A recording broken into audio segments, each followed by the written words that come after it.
This video is going to discuss the interview and interrogation of Ralph Shortey. Ralph Shortey was a Oklahoma senator who was arrested and charged with soliciting sex from a minor. The interview with the police had some good points and it had some bad points too, where they left a lot on the table, especially the use of evidence. And we'll talk about that in terms of when you have really good evidence, you want to make sure that you maximize the use of it. You don't put it out on the table too early, because when you do, you lose a lot of its effect. And we learned that people can still lie even in the face of great evidence. So we'll take a look at how he's interviewed, and we're going to talk about some of the different ways that he lies as well. Well, like I told you on the phone, I guess had some officers contact you at Super 8 on March the 9th, I think it was, real early in the morning. Yeah, I was going to say that, I think. And so that's what we're here to talk about. Why don't you tell me what transpired there? Okay, so right to business. It is possible that part of this interview was cut off at the beginning where they have pleasantries and all that. But for the purposes of this, we want to point out that all of our interviews should start with a dedicated greeting. We're shaking hands and exchanging some pleasantries, and then right into custodial issues. Okay, this looks like a non-custodial interrogation, interview and interrogation. And so you want to start with, hey, you are not under arrest. No charges have been filed. No final decision has been made in this case. You're free to go at any time. If you want to end this interview, you can do that. If you want water, I'll bring it to you. If you need the bathroom, I'll show you where it is. Do you understand all those things? Yeah? Okay, great. And now you've covered custodial issues. And then after custodial issues, we want to go into a rapport building. Hey, before we get started, I've been investigating you, but I don't know that much about you. Tell me a little bit about yourself. And then that is a time where you're going to get them relaxed and you're going to start seeing what kind of baseline they have for nonverbals and the way they talk and things like that. So if you just get in and get straight to business, you're missing that opportunity. And that's a big deal. You're not going to really know what his deviation is. Throughout this interview, Mr. Shorty here is very contained. He's very quiet. He speaks low and steady. It would be interesting as a baseline purpose to see if maybe that differs whenever he's more comfortable. But we've missed it, so let's move on into it. Well, we were inside talking, and we heard a bang on the door. I honestly didn't know who it was. Couldn't see through the keyhole or the peephole, and so the young man I was with, I know has I've known him for, we've been talking. He's come to the coffee shop that I operate a couple times. I've even had him over to my house, play video games before. Had no idea. Told me when I first met him that he was 20. And so when they first got there, I didn't know what the issue was.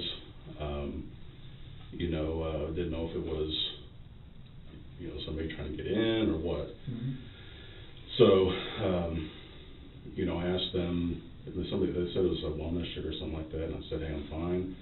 And they were persistent, and then I could finally see a badge on one of them. And then they said that there was a minor inside the room.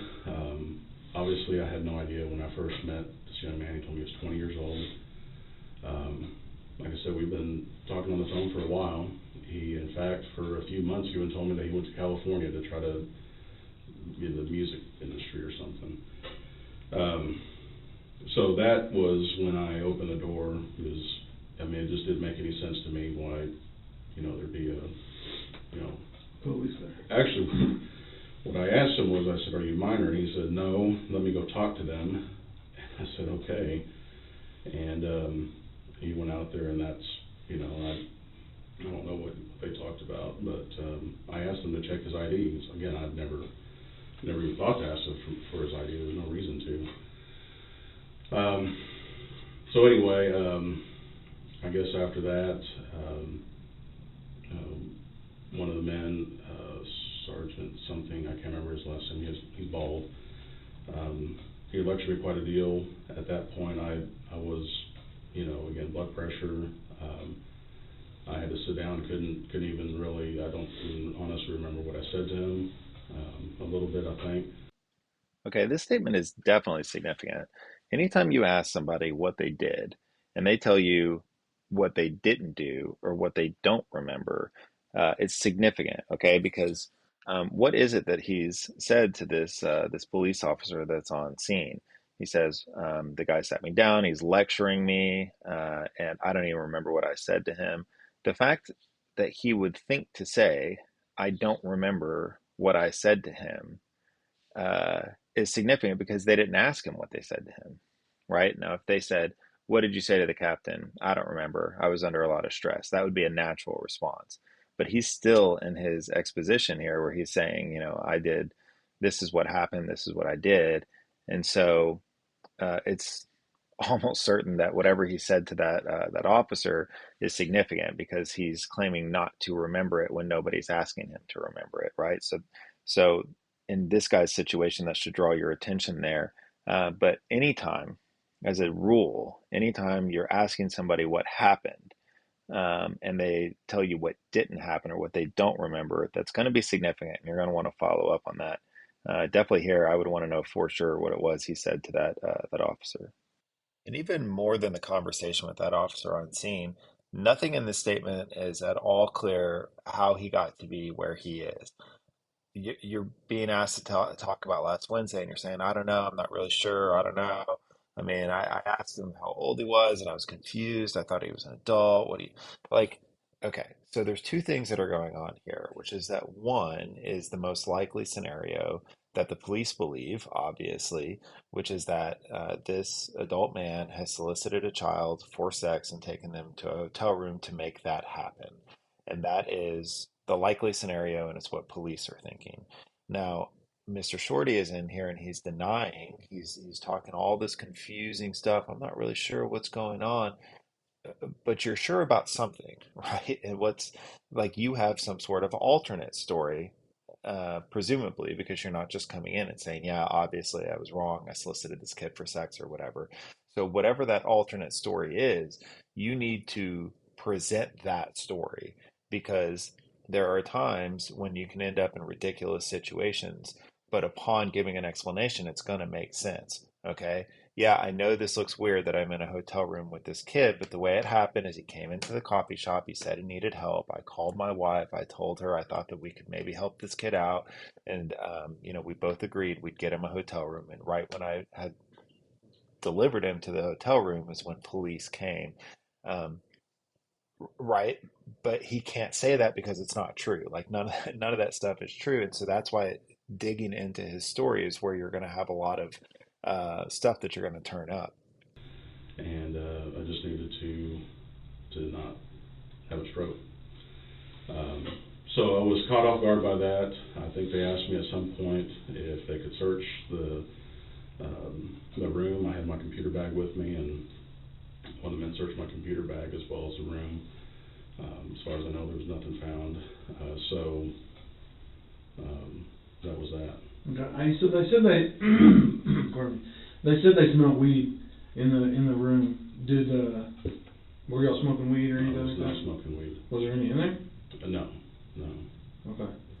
So this is an obviously deceptive answer, and what can draw your attention to this is that they asked a broad question, were y'all smoking weed? And Shorty narrowed it from y'all to me. So he says, I was not smoking weed. And that wasn't the question, right? So you should be able to, if you don't have an issue with the question, you should be able to make nice broad statements related to it. But when you narrow it, it's suspicious, and so this is something that would naturally draw your attention, and that's the theory behind it.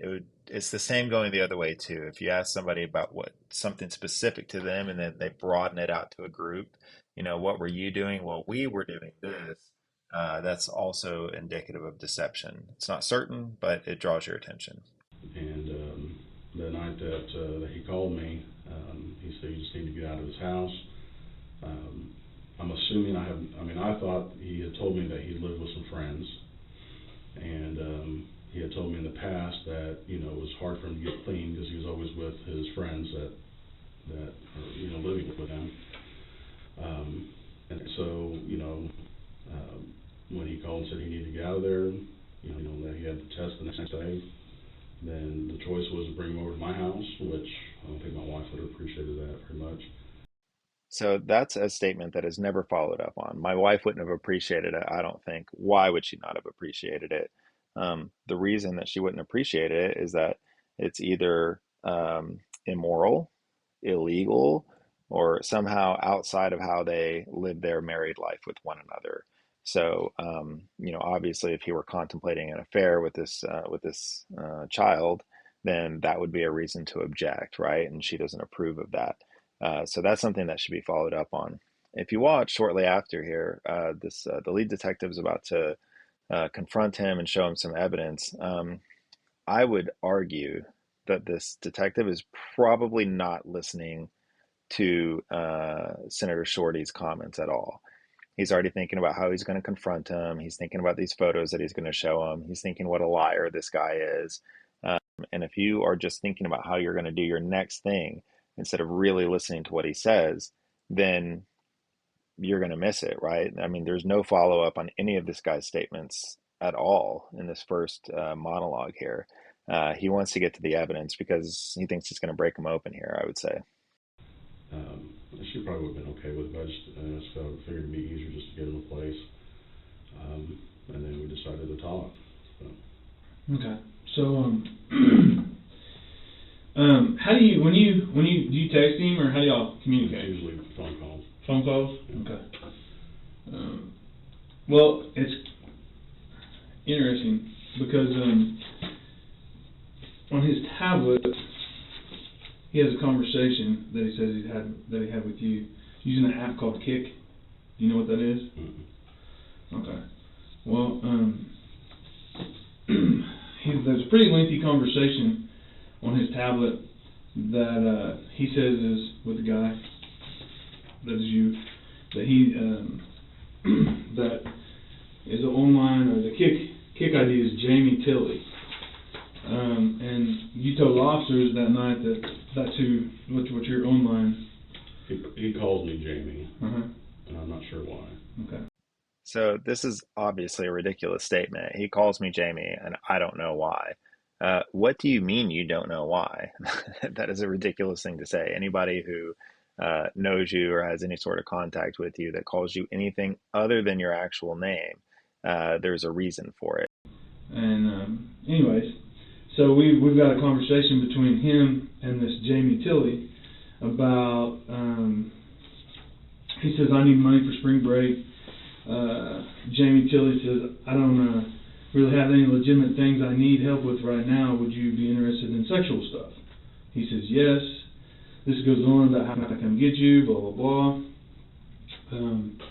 We go on. He says, he starts calling this guy Daddy. He says, hurry up, Daddy. I'm super horny. Okay, so I'm going to get into something that we should talk about here, which is called the strategic use of evidence, the SUE, S-U-E method, that was developed by Maria Hartwig and her associates for how this evidence should have been introduced, because they really missed a lot of what could have been gathered from this evidence by just pushing it out there. This is by far the most common way for people to do this, that they'll just kind of hope their evidence is so good it's going to overwhelm them.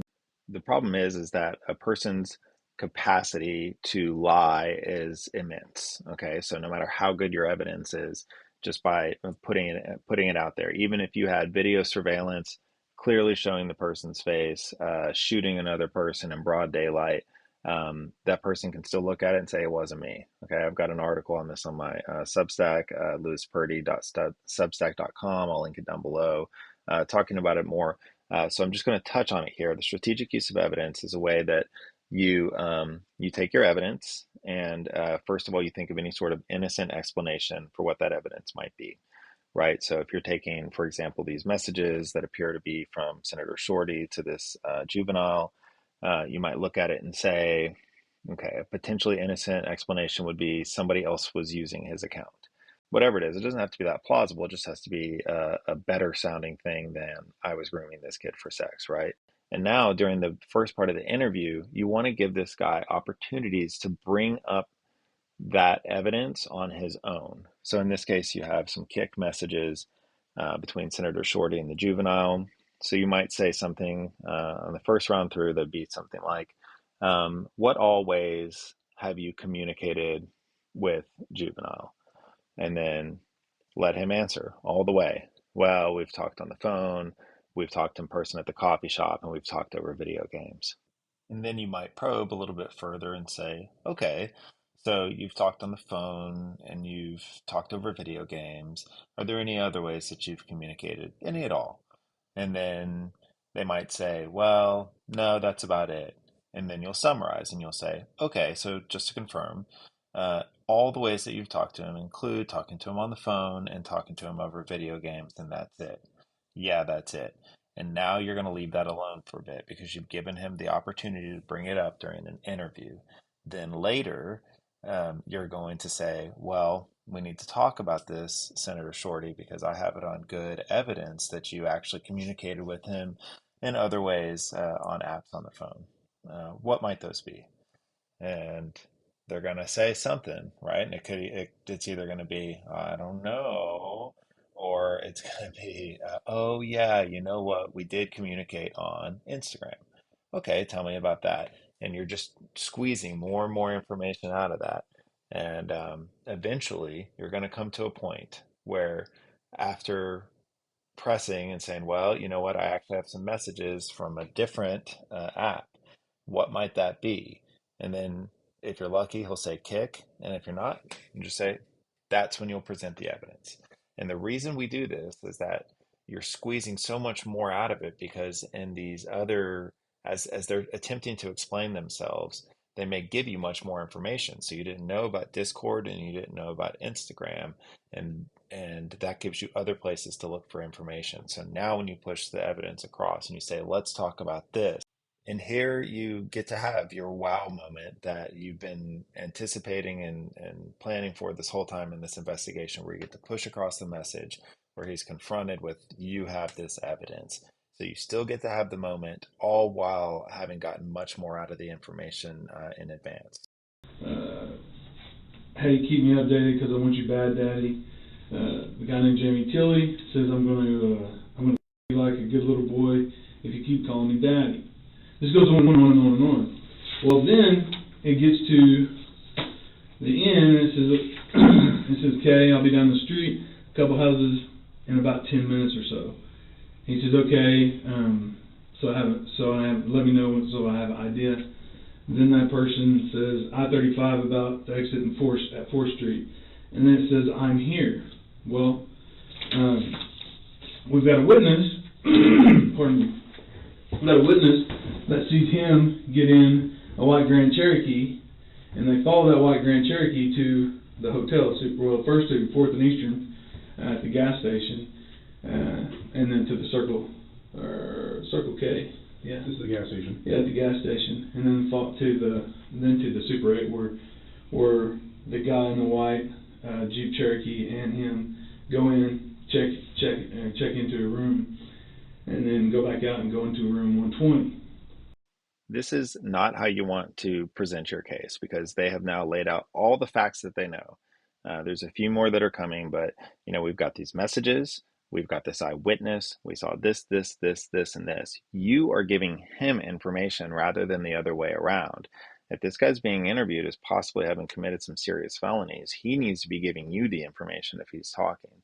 And another thing that's very important to point out is that false confessions come from feeding the person all the information they need to then just tell it right back to you, right? You've given him all the stuff that would independently corroborate what his confession is later on down the road. And when you feed it all to him, there's no way to do that. Okay, so we never want to give that person all that we have. In order to mitigate the possibility of false confessions and to make their confession stronger. Okay, it's always going to be stronger if they supply those details. Later on, you get to a point where he's like, "Yeah, I went and picked him up in the Jeep at the Circle K and took him over there. I had been messaging with him on Kick." Right? That's way more powerful than if you tell it to him and he just tells it right back to you. Very important. Do not lay out your case like this to your suspect. All right, and they sit there until the police show up, where she then calls his dad, and intern calls the police, and the police show up there to 120, knock on the door, and then you come out. So, again, I ask, you told officers that you had online identity Jamie. This guy, and he was talking to you. We got a witness picking him up at the same time that this message was sent saying I'm here. So I kind of got to say that Jamie Tilley's you. It's not me.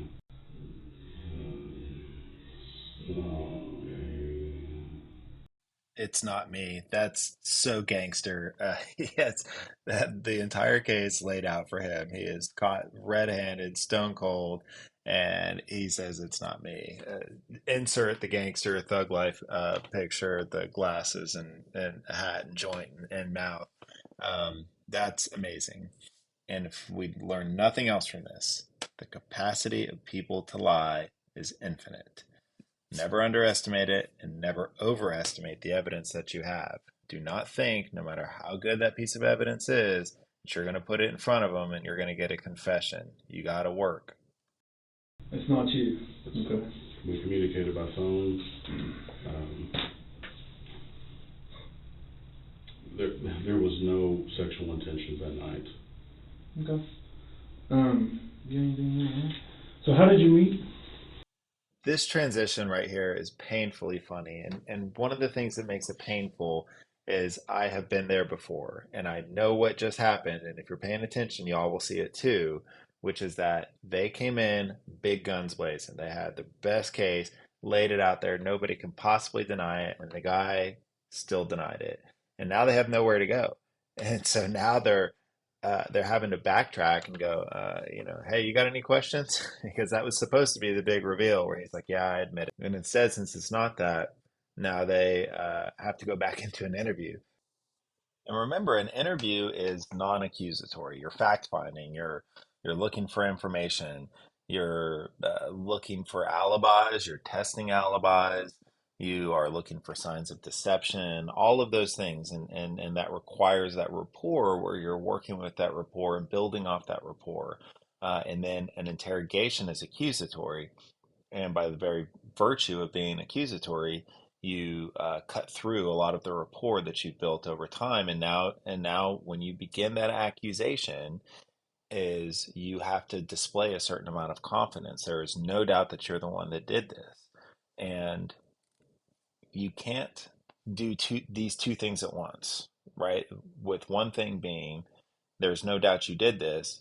And then the second thing being, but also I have questions, right? Either you have questions and you're looking for answers, or there's no doubt. And now I'm just trying to, help you make this the most palatable outcome possible. So we never want to mix it. And now these guys have forced themselves into this position where they have to do that. Now, you can still work with this. If you end up in this position and this happens to you, you can still fight through it. But ideally, you never get here in the first place, right? Because you've done your greeting, your custodial issues, your rapport building, and then you've done your interview. And then only when you've gotten everything possible out of the interview do you move into an interrogation. And then there's no need to go back because you've already gotten all the information possible. I want to say it was at our coffee shop. Okay. So, like he just walks in, you guys strike up a conversation, become friends. Yeah, it's happened many times. Invite over to your house. Has your wife met him? I think so. Okay. Now, you said he's come to your house several times to play video games. I think just once. Come to your house once to play video games, and then you guys met at the coffee shop a couple of times. Mm-hmm. Okay. What if I said that he told you you guys met through a Craigslist ad the very first time when he posted in Casual Encounters? No. Okay. So here the detectives appear to be implying that they have more information about how Shorty met the kid. What if I were to tell you that you met him on Craigslist Casual Encounters? And Shorty just says no. What if I were to tell you this? No. Anytime you speak at all after they give their answer, you've accepted their answer. So Shorty says no, and then the detective goes, okay, you've accepted no for the answer. Whereas opposed to, what if I were to tell you that you met on Craigslist Casual Encounters? No. Like that. It's uncomfortable with the silence, and you let it go on for a few seconds and you just let it sit there. and then most people are going to fill that vacuum. So give that a try in a situation like that. How old is your youngest child? 5 months. Okay. So he's telling me that when he first met you through Craigslist, that he had posted an ad in Casual Encounters, and that he had a lot of responses for it, but that you said that you wanted him to mess around with your wife while you watched. He said that he showed up to do that, or you guys got together and started talking about that. He found out your wife was pregnant, and then said that it never happened because she was pregnant. There is so much that is interesting about Mr. Shorty here that you could have gathered in an interview. If he is on Craigslist messaging children to engage in sexual encounters with his pregnant wife, this is somebody with a very deviant sexual script, somebody with some kinks and fetishes, somebody who thinks about those types of things a lot, is somebody who might talk about them, and they never ask him. They literally never ask him what his sex life is like. Has he ever experimented with multiple partners with his wife or anything like that? And maybe it's because his image as a senator is that he's family values Republican or whatever, and they just assume he's going to reject that. Um, but maybe not, and they could have really explored a lot about that before they got to this place. And so that just seems so out of character that it's something that they could have talked a little bit more about. And instead, they never do at any point in this interview. Telling you that. No, you're not. You're telling us part of what happened, but you're not telling us what's going on. You told the officers there that you had an online identity of Jamie. He's talking about you talk about in these texts when this Kick account about your kids and your kid being sick and your coffee shop and that you got customers left and that you close at 8. I mean, it's clearly you. It's clearly. And we've got a witness that put you there. When you say, I absolutely picked him up. when you say I'm here, the witness is waiting down the street because she thought it was jacked up. She thought it was jacked up that he wouldn't tell her where he was going or anything like that. So she sits down the street and waits. And then she sees him going to the Super 8 hotel with you, and then she gets scared and wondering what the heck's going on, so she calls the police.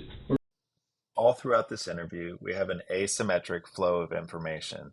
The detectives tell the suspect here everything that they have, the witnesses that they have, the messages that they have, the observations that they've made, and the suspect here tells them almost nothing. Not exactly nothing. He admits that he knows the kid, he admits that he was in the room, he admits, you know, that he's played video games with the kid and the kid's been in his house. So they have something. They've definitely improved their case a little bit. But all of the best information is flowing to the suspect, and it should not be that way. You want the information coming from the suspect to you, providing them as little as possible. And it's important so that you can test what they say later. If you give it all to them, you're never going to know if they really confessed to something that really happened. You need to reserve that information. You've got to keep that to yourself. Calls it his dad, and who in turn calls us. So here's the deal. we're trying to give you an opportunity, all right, to help yourself out here. All right, we have we have his device. These are just photos of it. We actually have downloaded the entire device now. So we have everything that y'all said that night. Everything. The thing about it is that tablet, once you sent the message saying I'm here, that tablet was never on the internet again. So the kid conversation couldn't delete. So we have the entire conversation. But you can look at it. Yeah, you can look at it. We have the entire conversation because it never hit the network again. This is a bad deal. This is prostitution with a minor, prostitution within 1,000 foot of a church, which are both felonies, and then transporting for the purposes of prostitution, which is a misdemeanor. I'm telling you, that's not me. That clearly is you. Ralph, that's a lie. You're lying to us right now. That's clearly you. No one else. With daughter sick, coffee shop, I'm here and you're there. That's clearly you. Now, here they're in a bad place because they are just kind of arguing with him. They're saying, look, there's no doubt about it. Here's what's going on. they're presenting him more and more evidence, which is he's just sitting there and he's receiving the evidence while giving them not much. You have to give this guy a reason to talk. Right now, he has no reason to tell you anything at all. I can't I can't imagine what his reason would be, and he probably can't either. And so if you're in this detective's chair and you're having to talk to this person and tell him why he needs to tell you the truth, you're going to have to motivate him somehow.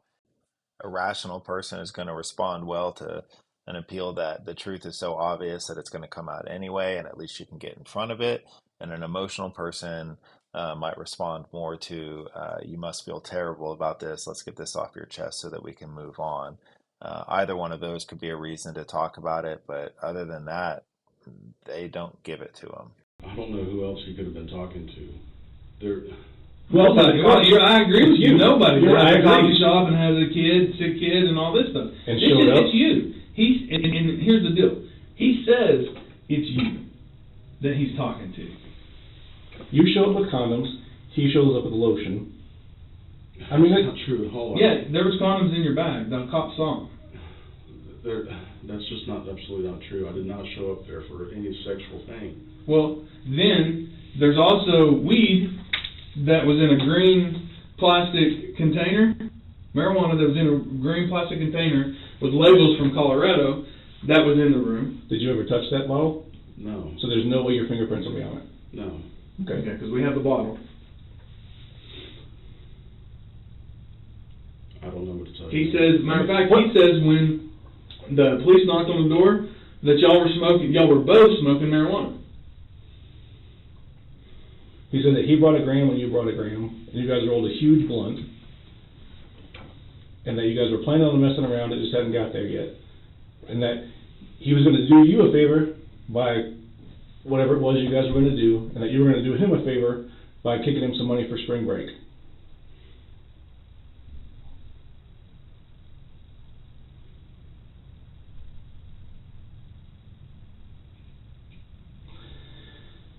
Ralph, like I said, we don't think you're a bad guy. We think you made a bad decision. There's a big difference.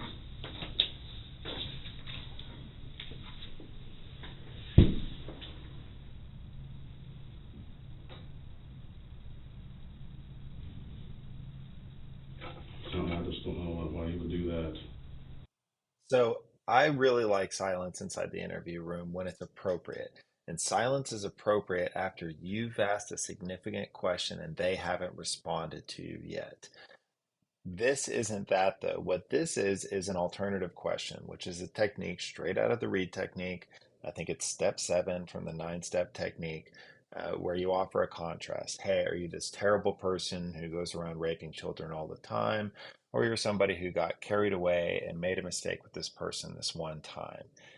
But when you ask an alternative question, you have to finish it with the leading question. That's the way it's done. So, are you this terrible person who does it all the time, or you're somebody who made a mistake? You just made a mistake, didn't you? That's what happened, isn't it?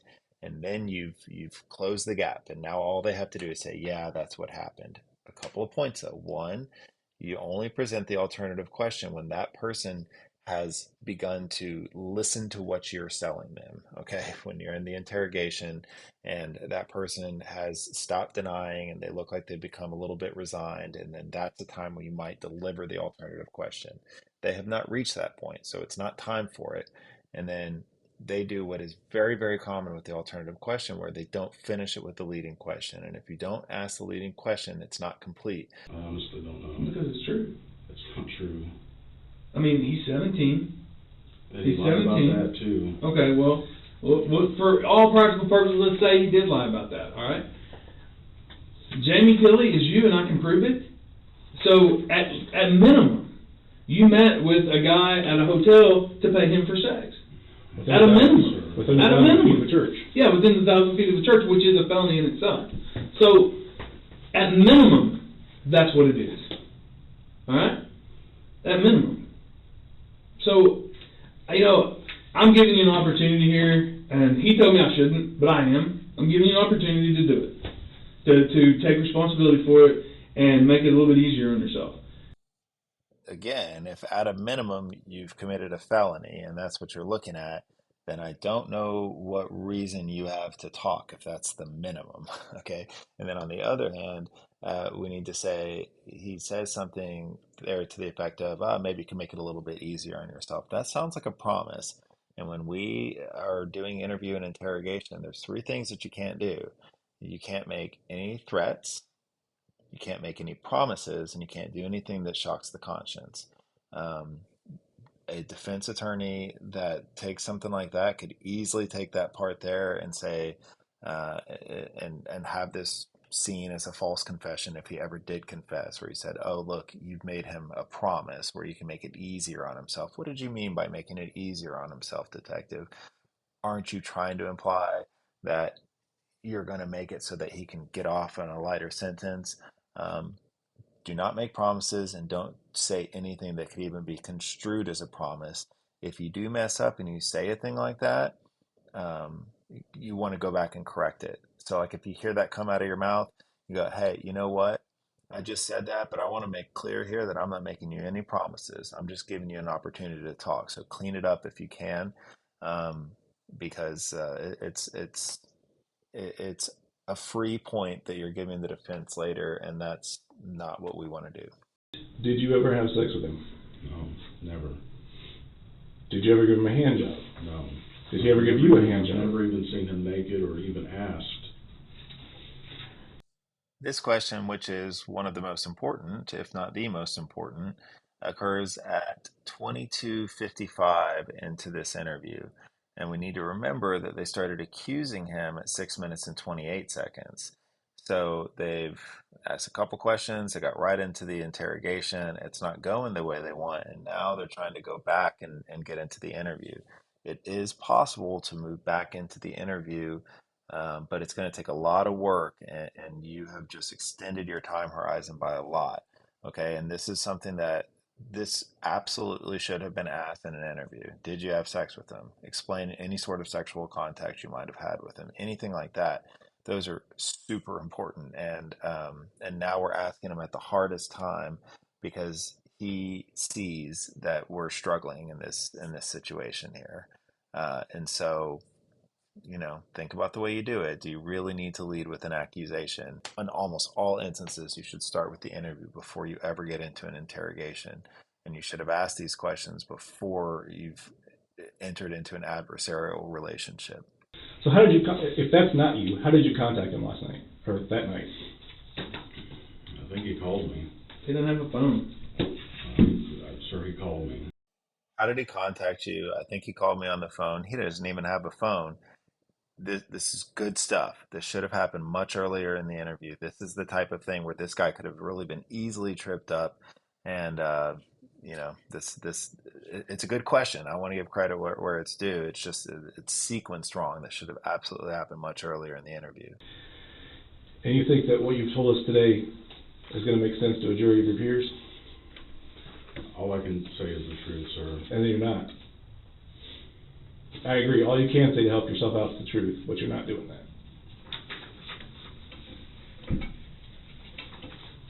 So this 219 number, you say you lost the handset? After I called you, I apparently have left it on top of my car or something. I've tried to find it because I needed to call someone else. So you just recently lost it? Yeah, I talked to you when I was about to leave my house. And I went back and looked on the ground.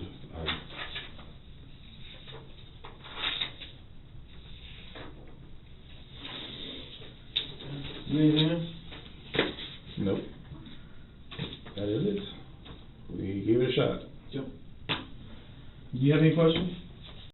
As soon as you let that person see that's sitting in the interview chair that you're on the verge of giving up, there is no coming back from that. Hey, look, we gave it a shot. You got any questions?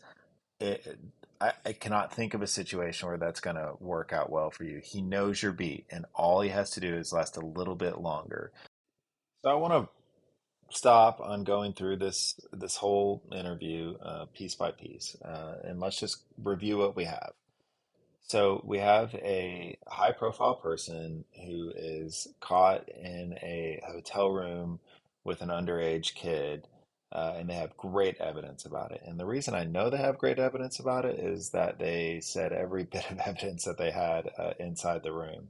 I would be shocked to find out that they knew some other piece of information that wasn't put out there. Um, and I don't mean to pick on these guys. I fully understand that these guys may still be active. And if you guys watch this, your videos on the internet, and this is part of what I do, and I think that we can all learn from this. And I mean no disrespect to you. I promise you that we're in the same profession, we're in the same line of work, and it's instructive because this is so common. It is so common for detectives to walk into an interview room and they have this amazing piece of evidence, and they're just sure that by the time that they put that piece of evidence on the table, the person's going to confess fully. I have done this. I've literally done this. I've seen other people do this, and it's always when the evidence is great. And they walk in cocky and they don't have a plan, and you put it out there, and the person is still able to lie because their capacity to lie is infinite, and it does not matter how good that evidence is. So let's learn from this. Let's say that no matter how good the piece of evidence is, we're still going to have a plan. We're still going to start with the interview. We're going to provide this person a chance to talk and explain how they got to be there. We're going to, if we have a big piece of evidence, like we know that they're messaging on Kick, we're going to try to get them to bring up using Kick early on before they know that that's the piece of evidence that you have. The most important thing in all of this is to be crystal clear on what it is that you're investigating and what it is that you're trying to accomplish. So these guys are investigating solicitation of prostitution by a minor. That has very specific elements to it. I don't work in Oklahoma, but it's going to have some sort of contact with the child, an offer of money in exchange for sex, and probably some sort of knowledge of the child's age to prove that they're a minor. And we need to make a plan going into the interview on how we're going to get all of that information in the most efficient way possible without raising too many defenses from the person that we're talking to. So we don't necessarily need to prove that he has had any sort of sexual contact with him. And it matters because if we move into an interrogation and if we're going to choose a theme that morally excuses them without criminally excusing them, we can use actual sex if it's not required to achieve the charges that we're looking at. If sex isn't part of it, but just preparation for having sex, then you can say, hey, look, it's not like you had sex with this kid. I don't think you even thought it was ever going to go that far. I think that you saw somebody that you were attracted to and you did want to try to help him. And you let it go too far. You let it go outside of what was okay for your marriage and outside of what was okay for your job. And it went past that. But I think it started innocently. I think it started with wanting to help, feeling flattered that this kid was interested in you right back, and you went too far. And when you went too far, it there's always a line, and sometimes we don't know when it is that we're crossing that line. So it might start with a cute little emoji, and then it might move into, hey, have you ever thought about? And it's all playfulness until it crosses over. And there was a point in this relationship that you had with this kid where it crossed over into the inappropriate, and let's be honest, something that is breaking the law. Now, when somebody looks at that, Mr. Shorty, when they look at that, anybody can picture themselves as being in that situation as somebody who took flirtation a little bit too far. And that's a story that I think that we should tell, because the story that others are going to want to tell about this is that you're some sort of sexual predator. You're out there, hunting for little kids and picking them off the street. And I don't think that that's what this is. So that is where we can give Mr. Shorty a chance to save face. It doesn't matter what else this guy has done. It only matters that this is a plausible reason for how he got into this situation. And if it still establishes all the elements of the crime that you need to prove, then you're golden. Give it to him. It's going to allow him to save face. It's going to prove the elements of the crime, and everybody can walk out. And when you finish that interrogation, look across at him and say, how do you feel like I've treated you today? And he's going to say, you've been really fair to me. I appreciate it. and you're going to be good. Go into these investigations, have a plan. Don't be too confident in the evidence that you're going to present, and make sure that you allow that person to save face. It's the right thing to do, and it's the efficient thing to do. Stay in touch. I hope this helps, and get out there. People are relying on us to get this right. Thank you for what you do.